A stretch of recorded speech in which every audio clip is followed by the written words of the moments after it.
Oh, okay, here we go.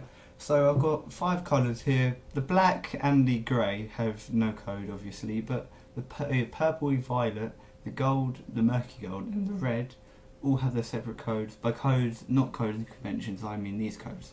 And the violet is, I love the violet personally. I think it's a very nice colour. It reminds me of when I went out a few weeks ago and I was out with my friends, took some pictures. These pictures, like I used in my production log, because I personally thought that this was the kind of vibe I wanted.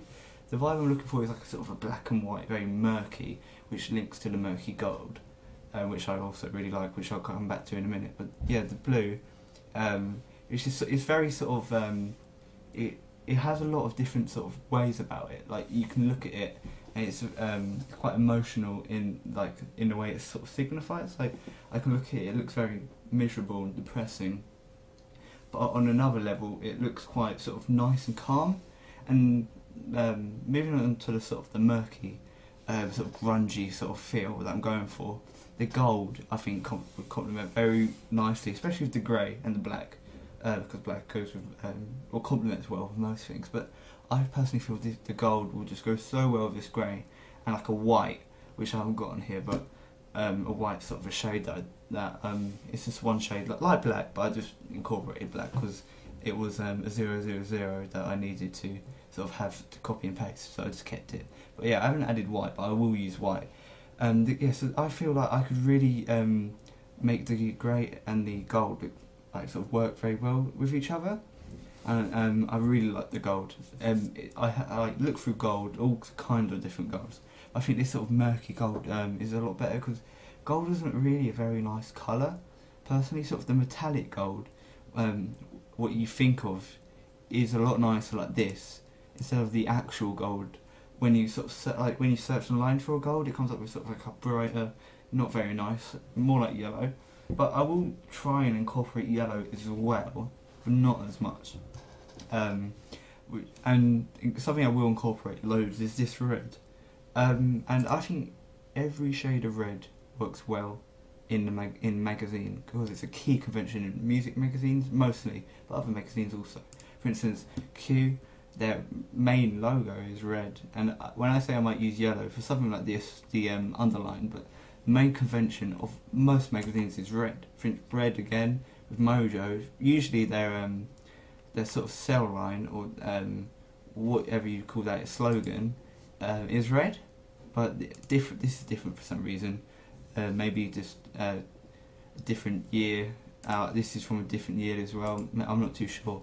But red is a key convention in music magazines. But Kerrang don't use it because, like I've explained in my analysis for my research, Kerrang seems to sort of stray away from the normal conventions because that's representing their genre, which is sort of like a grungy rock, which is sort of which aspires out of the mainstream, which is similar to the magazine I'll be using, but not as sort of mental, because I want the conventions of my magazine to sort of stay in place.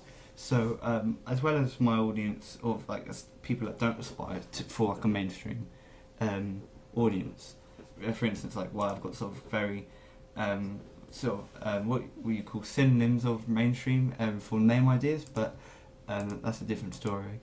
I feel that I need to keep conventions just for that mainstream audience that I will try and sell to, because although I am aiming for a very small audience that doesn't get anything, the reason they don't get it is because it's quite a small audience, but I feel this magazine will cater to that small audience, but using the conventions, but in a very sort of toned down way, will also cater to a mainstream audience as well as the I'm sort of mumbling words around here.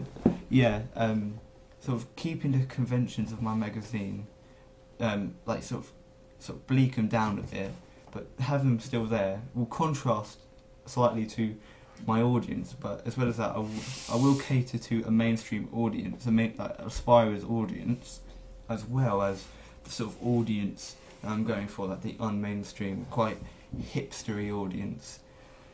yeah, so these are the 5 colours I'll be using. Obviously, a key convention is just a 3 colour choice, but yeah, so these are the 3 colours I'll be using. Of course, these aren't actual colours, they're shades. But yeah, personally, I feel these are gorgeous colours. I think they all contrast well with they all contrast well with the idea in my head of like images used, and I think each colour sort of the red doesn't actually have to contrast, well, not contrast, but sort of appeal to each other, because like the grey and the gold appeal lovely to each other because it's a nice bleak murky colour, but the red sort of needs to stand out, and the blue as well, or the violet even, sort of fits with this sort of murky gradient or pattern, whatever you could call it. But the red needs to stand out, and I think this sort of slightly brighter shade of red will go lovely, because I was looking at different coloured shades of red, but I chose this red because like looking at what red they've used in Mojo for this cover and what red they've used in that, I've sort of gone for like a halfway point, because I feel that is way too bright for what I want, but that is just a bit too, it's a nice red, like a nice shade of red, and I think and I did check it, and I think the codes are only like 1 or 2 off in the red. I think like it was like 225 for the red. Obviously the green and blue are quite similar, but yeah, I personally love this red, but I feel like it just wouldn't work with the audience I'm using, so just like a slightly brighter red, but not as bright as Q's magazine, of course.